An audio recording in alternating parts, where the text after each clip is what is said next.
Welcome to Manage to Engage, the podcast from clearandopen.com, dedicated to the evolution of you because businesses grow when people do. Serving leaders, managers, and people who will be, helping you reach excellence in your work and achieve your personal goals at the same time. Sign up for the free course at clearandopen.com. In what way is my destiny calling me forth to be bigger than I can right now? And in what way am I resisting that? And what are those patterns? How do I do that? How do I make sure that I stall my path on the road to excellence? What's the story? Hi, it's Joseph, and thanks for tuning in to Manage to Engage, the podcast from clearandopen.com. We're all resisting something, and a lot of us are resisting help. A good manager will help you change for the better as your sherpa on the road to excellence. So when we resist management by getting stuck in our authority projections and shame issues, we aren't sticking it to the man. We're really sticking it to our own self-development. But you always have the opportunity to stop resisting. And today's episode will arm you with the questions, practices, and mindset you can use to get into alignment with your manager and make the most out of their help. I offer weekly member webcasts, online courses, and mentorship at clearandopen.com because it's my truth that with the right tools, anyone can eliminate the people, money, and time problems holding them back in business. And I share parts of these webcasts and courses on this show because I want to help you too. If you're enjoying the show and learning from it, I'd love your feedback. If you're listening to the show on an Apple device, all you have to do is open the podcast app, view the full description of this episode, and click the link to leave a rating and review for the show. Thanks so much for listening. Let's start the show. So, some practical things about how to be managed. 1, monitor your own pain, hunger, and coachability. Ask the question, how bad do you want it? What are you willing to do to get it? And are you actually taking in feedback? So what does this mean? It means when someone who you trust or have chosen to advise you in some way gives you feedback that's difficult for you to take in, you try it on. And you know what your most common excuses are. And when you make them, you work to track them so that your coach, mentor, manager, or whatever doesn't have to point it out. Even upstream of this is the acceptance and surrender to the fact that you resist. If you are a human being and you are breathing oxygen, you resist. You're resisting something right now. So if that's your frame, that may not be significant, but that's your frame. What am I resisting? Not am I resisting? What am I resisting? In what way is my manager, life, God, the universe, whatever you want to call it, is in what way is my destiny calling me forth to be bigger than I can right now? And in what way am I resisting that? And what are those patterns? How do I do that? How do I make sure that I stall my path on the road to excellence? What's the story? I'm too tired at 8 o'clock to practice guitar. That's one of mine. So when I hear that story at 8 o'clock, I go, oh, I know that story. I'm going to prove that it isn't true. Another way of talking about this is supervision. Don't need to be supervised. So if you're embodying the code at clearandopen.com/code, it means you're not needing to be supervised so much. If you're embodying that code quite well, you shouldn't need to be supervised at all. So if you want to be really well managed and not supervised, here's a powerful question many of you have heard me say before. Ask your boss how they're supervising you. Be so hungry to know where they're having to remind you and follow up with you that they don't have to figure out the right time and the right way to bring it to you. Right? That's a really important way of understanding this. Because a manager has to navigate your shame, resilience, or lack thereof and your defense system so that when they bring you feedback, you don't freak out. That's what your manager is doing, or your coach. When I coach, I spend about 80% of my energy navigating people's defenses, maybe more. It takes me 5 or 10 minutes to see somebody's root issue. Having met them as a total stranger, it may take me a year and a half to find the right moment and the right way to actually bring it to them. That's the case with therapists as well. So if you know that, if you know someone who's just skilled at having x-ray vision and seeing right through your bullshit, and you have a manager, a coach, or mentor who is like that, in your own self-interest, wouldn't you want them not to have to wait or to come up with a clever way of bringing it to you? So be hungry about it and ask questions like, boss, what do you want to tell me that you think I can't handle? That's a provocative question. What's something you've been wanting to tell me for weeks and you've been trying to wait for the right moment for it? What do I think I'm good at that I'm really not, in your opinion? How many employees ask this? But really, you'll find if your boss doesn't get really excited when you ask that question, find another job, because they don't give a shit about your growth if they don't get excited about that. Because a good manager should go like, oh, wow, that's awesome that you asked. They should feel relief, which will be the letting go of the careful navigation of your defense system. Now they don't have to worry about that. Oh, thank God you asked. I've been wanting to tell you about this, but I didn't know if you were ready. So back to the code thing, if your manager is having to follow up with you, make sure you keep your word, make sure you follow through on stuff. In other words, if you're making in quotes, inviting them to supervise you, then you're pulling them out of the manager role and they're going to have to spend their energy being your babysitter. And now their attention is not going to be on your long-term career development because they're only human. There's only so much they can do. If I have to make sure one of my clients is doing their assignments every week, or, they're canceling meetings and I got to make sure that, they're rescheduling and all that, that takes my head out of where it should be. And it makes me less good as a coach because some of those resources are going into administration. So you know what I do? I tell them that. I say, hey, when you leave it to me to make sure you follow through on stuff, I can't help you with the more important stuff. So how can I help you with this administrative stuff? That's what I call meta supervision. Meta supervision is when you name that you're supervising and offer help to end it. Let's take a look at your email. Let's take a look at your calendar. That's why I created the online course, Clear Workspace Open Mind, because I didn't want to have to talk about that crap anymore. Because one time I hung up the phone after talking about, processing email or how to use a calendar. I was like, man, I feel like I've talked about that for 1,000 times. And I did a little rough math based on having done this for 16 years. And I realized it was probably 2,000. And I said, that's it. I'm writing this down. I'm making videos. So that's not a position you want to put your manager in. There's another door in. Is your manager telling you something they've told you before? Do you realize that's the path to getting fired? That's like another way of looking at this, using the accountability path, if you know that model. Where are you on that? Is your manager telling you something they've told you before? Did they actually name that they've told you before? Do you realize where that goes if that continues? Or are you so busy disagreeing with their take on reality that you've forgotten that they have your paycheck in your hands?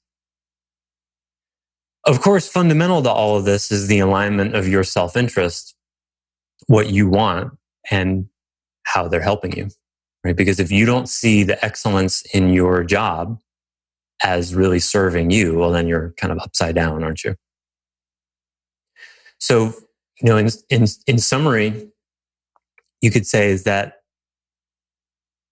remember my original premise that in a business that is pursuing excellence, management is about facilitating people's relationship to change. So what is your relationship to change? Do you push yourself without needing to be pushed? Is your manager having to invite you to create new projects? Do you have a vision for your job, for your department? Do you want to take your boss's job? Right? That's another way into it. Tell your boss you want their job one day and see how they react. If they're not excited about that, find another job. A good manager should want the person below them, not necessarily to take their job, but to at least become someone who could do it. Right? If your manager can't get behind that with you, you can say, boss, I want your job, or I want to be able to do your job better than you can now. Okay, cool. I remember once one of my earliest martial arts teachers / colleagues, he pulled me aside. I was like 19, 20. He pulled me aside and showed me a technique in jiu-jitsu once, and spent 5 minutes teaching to me. And then he said, kind of as an aside, he said, it's nice to know something that the other people, that the lower ranks don't know. That moment always stuck in my mind. Like, why? I mean, because it's really common in martial arts for there to be a lot of control and dominance kind of stuff. Why wouldn't the teacher want their students to become better than they are? Know something more, right? But that threatens the power hierarchy. Why would I want to know something that the students don't? Why wouldn't I want everyone to know this? And so it's understandable that anyone in a management or a position of power, is some of their power issues are going to come up. That's going to express as a keeping people down. And that's for them to be on. Perhaps the most meta to all of this conversation is a realization that many people have when I'm teaching this kind of stuff, is that you don't know how to be an employee. Right? If you hold that it's the job of an employee to make sure that the manager doesn't have to supervise them, who teaches us that? You know, we're taught at a very early age that authority figures supervise. My mother was always on me about putting my clothes away. She would do the laundry and then fold it all, and then it would be on my bed or on a chair. And I would leave it there for like 3 days because I hated putting clothes away. Come to think of it, I still hate putting clothes away, but I do it because I'm a grown up. And so she would remind me twice a day for 3 days until I finally did that. But a better strategy would have been to manage rather than supervise. What might have that looked like? You're my mother's coach right now, and she's frustrated because she's reminding me twice a day to put my clothes away. What do you want to say to her? Throw the clothes away. Throw them away? Okay, that's one possible strategy. How about what are you getting out of supervising your son this way? Hey, that's a great question. I like how Sam went to a kind of a very coachy direction rather than just telling her she should be doing something else. Awesome. You're a softer touch on my mother than I would have been. That's a good question. Or maybe, why does it matter to you whether or not he puts his clothes away? You're not another direction, right? Because she's clearly invested doing all those reminders. It's not like I'm walking out of the house nude, right? It's manageable. Other directions? Other possibilities? Rebecca wrote an if-then, so that's you're talking about a sort of consequences arrangement. I like, that was where I was going. Not necessarily punishment, but yeah, there were consequences. Because I see this all the time when managers talk to me and say, I can't get my employee to do X. And I'll say, well, what are the consequences when they don't do it? And they go, what do you mean? Or they'll say something like, besides me getting angry at them? Like, okay. Right. Do they want to do X? No. Should they want to do X? Yeah, it's their job. Okay. So what are the consequences when they don't? Well, I talked to them about it. Yeah, there you go. Right. There would have been a great example. Rebecca wrote, teaching the son to do the irritating thing to get over it. Right. So that would have been a great teaching moment to say, Joseph, you know what? I know you hate putting clothes away. And I want to hear all about what you don't like about it. And this is a great moment because, you're 13 and you're on the doorstep of adulthood. Sometimes as an adult, you have to do things that you don't want to do to get the results that you want. Because I didn't really learn that until I was 30. So it would have been nice. So Lori says you clearly don't have children because that never works with them. I tried it all. Well, that's where the consequences come in. And yes, I don't have children, so no, I don't know what it's like. So that's where the consequences come in. So what I would do in a situation like that, as I'd say, okay, we have a new standard. After I did all the this is in your best interest and what's it like for you, engagement, connection, all of that, right? Why is this hard for you? Tell me about it.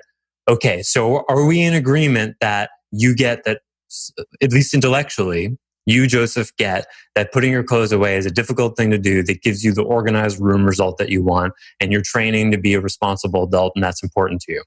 Not a difficult sell, right? So the 13-year-old Joseph says, yeah, we're in agreement. Okay, cool. So here's the arrangement now, and this unfortunately is not negotiable. When I put clothes on your bed, you've got 24 hours to put them away.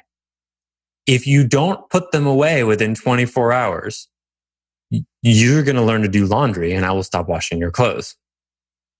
And in case you think that that's not that big a deal, let me tell you a little bit about what it entails doing laundry. Let me show you how to use the machine, show you how much time it takes, show you how to fold clothes. We're going to do that together right now. That would be the consequences. And so now it's your choice. So carrot and the stick, yeah? I would offer that at 13, you should be doing your own laundry anyway. Sure. Obviously, you've highlighted the spoiled life I lived as a kid. I did. That is another reason why and my first job was a lifeguard, so like I said, I didn't learn a work ethic until I was almost 30. I would have offered the argument at 13 that a clean room isn't important to me. Mm-hmm. No problem. Okay, it's not important to you. Is being able to do something difficult to get what you want? Do you understand the value of that at 13? No, I was 13. Then I would appeal to something you've done and worked for at age 13. Certainly by 13, someone's already, soccer practice or practicing algebra or something. There'd be some example where you worked at something that wasn't easy to get something that you wanted. Right? Then I would appeal to that. And if, your 13-year-old is particularly precocious and a smart rat, that expression, that's the rat that jumps up on top of the maze instead of going through it. Also called smart ass. Then at the end of the conversation, you go, well, I've tried to appeal to your self-interest because I really think this is going to help you. And as your parent, I'm responsible for doing things, or, insert manager here. It could be the same conversation with an employee. I've tried to help you frame this as something you should want to do. And you're not getting that. So I don't like to do this, but you have to. You have to do this. And that's, again, not something I want to say because I really think this is something that will benefit you and you should want to do. But we've spent 5 minutes talking about it and gotten nowhere. So this is it. You have to do this. That's something you only want to do as a last resort. Supervisors like to do that. That's their default mode. They don't go for that self-interest. So back to how to be managed. If you're an employee and your manager either doesn't take the time or whatever, for whatever reason, they don't connect what they're asking you to do to your self-interest, you do it. You do it. Don't be a lazy head and be like, well, my manager didn't connect it to my biggest dreams, so I guess I'm going to half-ass it. That's not excellence. And you do it. And if you can't, ask for help. Boss, after our meeting, I was trying to connect how polishing the eggs in the refrigerator served my self-interest, and I'm not quite making the connection there. It doesn't seem that important to me. Can you help me with that? You may discover it's not actually important, or you may discover it really is. But then what generally happens there is when people don't make the connection, then their authority projections fill in, and they go, semi-consciously, they go, I don't get the point of this. This is stupid. This is happening right now. Right now, somewhere in the world, an employee is walking out of their manager's office who just got told to do some stuff and they're going, this is so stupid, this isn't going to work. And then they make sure it won't because they half-ass it, right? That's happening right now. Maybe you're amidst that right now yourself with your boss. Instead of going, you know what, boss? I don't get the bigger picture here.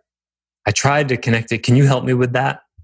And then either of two outcomes, well, let's say two outcomes with a possible third. One is you make the connection. Woohoo, this makes sense. Another possibility, you and the manager together realize it actually doesn't make sense.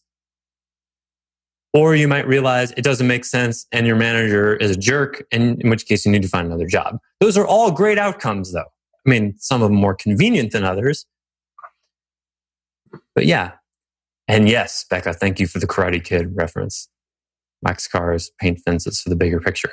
That used to be, when I was an eMyth coach 16 years ago, that was actually in the script with a new client.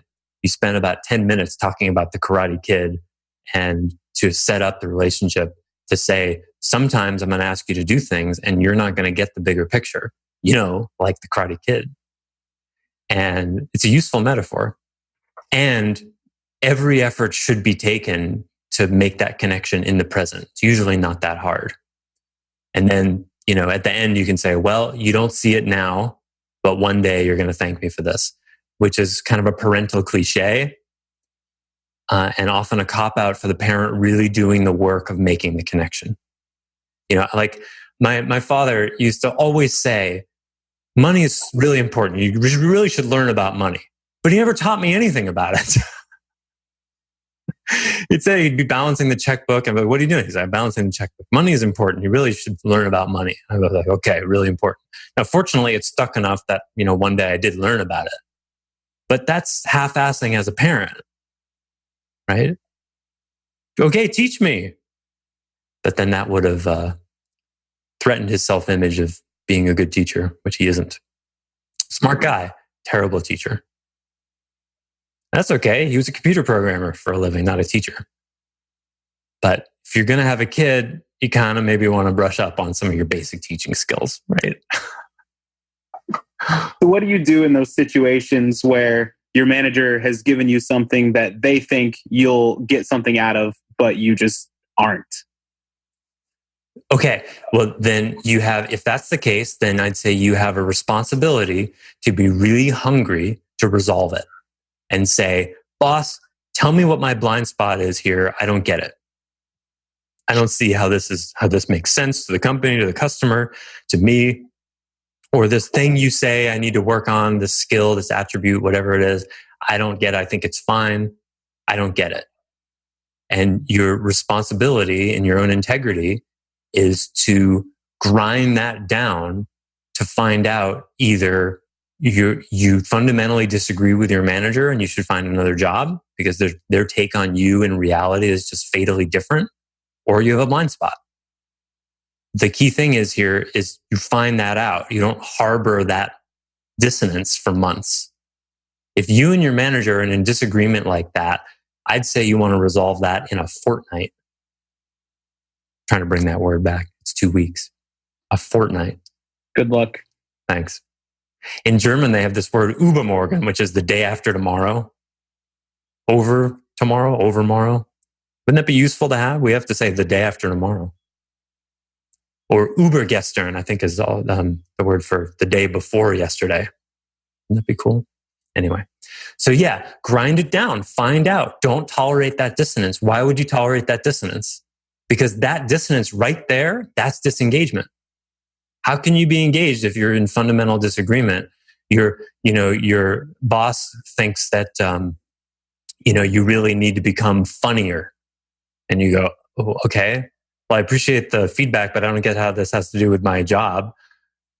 And your boss is like, yeah, I don't know. I just think it'd be great if you were funnier. Let's work on that. Right. And they have a completely non-compelling reason for it. Right. So right in that moment, you're out of alignment with your boss, with the company, and because they're crazy. Right? So I'd say in 2 weeks, you got to turn up the willingness to challenge your boss and be like, boss, I'm trying to get why this funny thing is important to you and the business and the customer. I don't get it. And if you're at a theme restaurant where the waiters have to be funny, okay, then that makes sense. Or if you're a clown, right?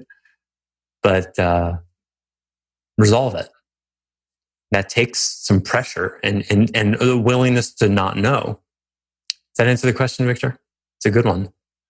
Be hungry to resolve that dissonance. Because, it's the same thing in like personal relationships and in romantic relationships, because with when little dissonances like that are allowed to remain, then they fester and they start to erode the engagement. You say, oh, well, I don't see it the same way as this person, but I'll just let that go.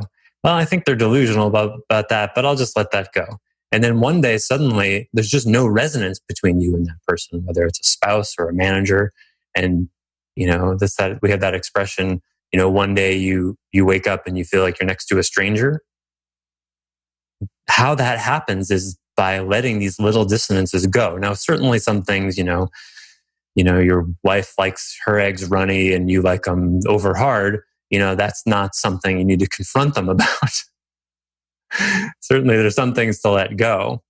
But if you're Jehovah's Witness and your spouse converts to Islam, there maybe should be a conversation that happens there before much time goes past, because you're maybe growing apart. All of this fundamentally comes down to the willingness and ability to live in reality. That's all I ever talk about. And just find lots of different ways to do it. Fortunately for me, right? Otherwise, these webcasts would just be like, live in reality. Any questions?